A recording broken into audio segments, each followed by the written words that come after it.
मित्रांनो complementary function मध्ये आता केस बी बघूया, लेस फॅक्टर. सो बघा मित्रांनो, पहिलं एक इक्वेशन आहे d2y/dx² plus 2dy/dx plus y is equal to 0. याला कन्वर्ट करा. डबल डेरिव्हेटिव्ह म्हणजे d² प्लस 2 सिंगल डेरिव्हेटिव्ह म्हणजे d. yचा कोइफिशियंट नाही म्हणजे कोइफिशियंट काय असतो 1. So 1 of y is equal to 0. याची आपण डिग्री घेणार. डिग्री किती आहे? d ची हायेस्ट पॉवर 2. सो डिग्री 2 आल्यानंतर काय करतो आपण? d² d कॉन्स्टंट या किमती टाकतो. d² d कॉन्स्टंट, d² चा कोइफिशियंट 1, d चा कोइफिशियंट 2, कॉन्स्टंट इट 1. आता हे कॅल्सीवर शोधायचं. सो चला कॅल्सीवर बघूया आणि लेस फॅक्टर कसे येतात तेही दोन्ही कॅल्सीवर मी तुम्हाला दाखवतो. ES कॅल्सी mode 5 3 put the value 1 2 1.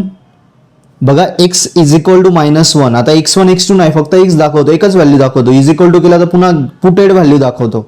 x is equal to -1 एकच व्हॅल्यू आली. सो लेस फॅक्टर MS मध्ये बघूया.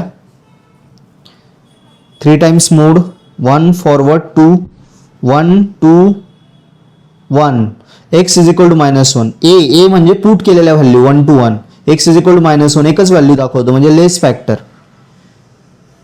मित्रांनो आपण काय रूल शिकलेलो आहे? जेवढी डिग्री आहे कॅल्सी तेवढ्या व्हॅल्यू दाखवतो. डिग्री 2 असेल तर कॅल्सी 2 व्हॅल्यू दाखवतो x1 x2. डिग्री 3 असेल तर कॅल्सी 3 व्हॅल्यू दाखवतो x1 x2 x3. पण आता काय झालं? डिग्री 2 असूनही कॅल्सीने एकच व्हॅल्यू दाखवली. बघा कमी व्हॅल्यू दाखवल्या. जेवढी डिग्री तेवढ्या दाखवायला पाहिजे. डिग्री 2 आहे 2 दाखवायला पाहिजे, पण त्याने एकच व्हॅल्यू दाखवली, कमी दाखवल्या ना.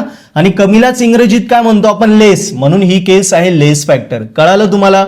सो जेव्हा तुम्ही फॅक्टर पाडशाल कॅल्सीवर, फॅक्टर पाडल्यानंतर तुम्हाला कळेल की कुठल्या केसचा प्रॉब्लेम आहे. सो डिग्री 2 असतानाही कॅल्सीने एकच व्हॅल्यू दाखवली म्हणून लेस फॅक्टरचा प्रॉब्लेम आला. सो दिलेल्या फॅक्टरला M1 मानायचं.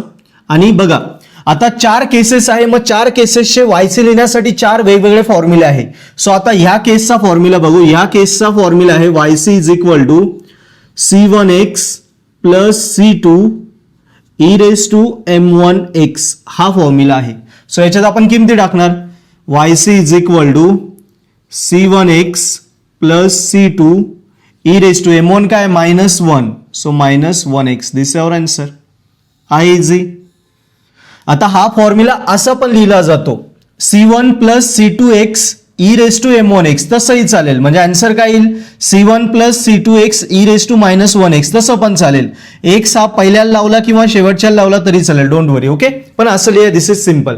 आता नेक्स्ट क्वेश्चन बघू. बघा 4d2y/dx² - 4dy/dx plus y is equal 0. So चला कन्वर्ट करूया. हे झालं 4d² -4 डबल डेरिव्हेटिव्ह झाला, सिंगल डेरिव्हेटिव्ह म्हणजे d. y चा कोइफिशियंट आहे so 1 of y is equal to 0. आता डिग्री किती? ऑब्विसली डिग्री म्हणजे d ची हायेस्ट पॉवर 2 आहे. So degree 2. कॅल्सीत आपण d² d आणि कॉन्स्टंट 3 किमती टाकणार. d² d आणि कॉन्स्टंट. d² चा कोइफिशियंट 4, d चा कोइफिशियंट -4 आणि कॉन्स्टंट 1. सो या 3 किमती कॅल्सीत टाकूया आणि बघूया कॅल्सी काय व्हॅल्यू दाखवतो. Mode 5 3 put value 4 -4 1.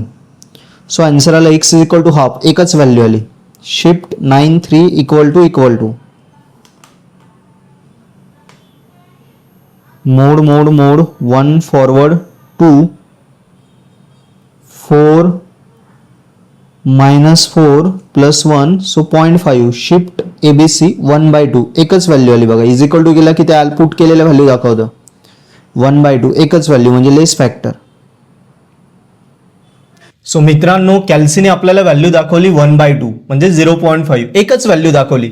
डिग्री 2 असताना 2 व्हॅल्यू दाखवायला पाहिजे, पण एकच दाखवली म्हणजे कमी व्हॅल्यू दाखवल्या. कमी म्हणजे लेस फॅक्टर. लेस फॅक्टर पुन्हा दिलेल्याला M1 मानायचं. हाच आपला formula. yc is equal to c1x plus c2 e raise to m1x.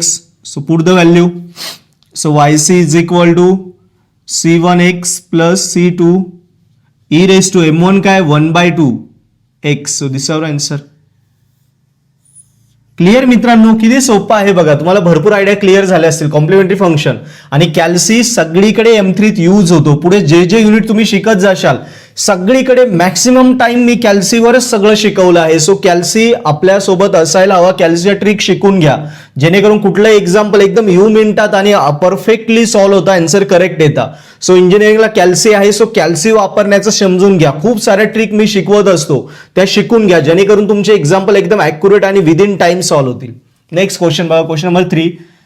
d2y by dx square minus 4 by dx plus 4y is equal 0. याला कन्वर्ट करा. हा झाला डबल डेरिव्हेटिव्ह म्हणजे d square minus 4, single derivative म्हणजे d. y चा coefficient 4 of y is equal to 0.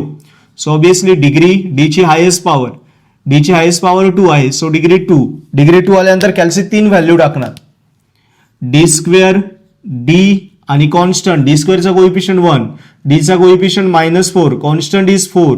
So आता d च्या 2 value भेटतील. ओके, डिग्री 2 असल्यामुळे 2 भेटायला पाहिजे ना, पण लेस फॅक्टर मध्ये. सो आपल्याला एकच व्हॅल्यू भेटेल. बघूया कसं करायचं. मोड 5 3 1 मायनस 4 4. सो एकच व्हॅल्यू दाखवली 2.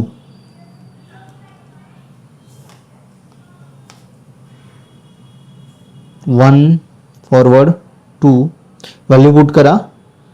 1 मायनस 4 आणि 4 एकच व्हॅल्यू दाखवली 2. बाकी बघा एकच व्हॅल्यू दाखवतो. सो मित्रांनो, कॅल्सीवरती आपल्याला एकच व्हॅल्यू भेटली 2. डिग्री 2 आहे, 2 व्हॅल्यू भेटायला पाहिजे, पण कॅल्सीने कमी व्हॅल्यू दाखवल्या, एकच व्हॅल्यू दाखवली. सो ऑब्विसली केस झाली लेस फॅक्टर. सो दिलेल्या व्हॅल्यूला M1 माना. फॉर्म्युला घ्या. yc is equal to c1x plus c2 e raise to m1x. So what is answer? Answer yc is equal to c1x plus c2 e raised to m1 आहे 2. Put करा 2x. So this is our answer. Yes.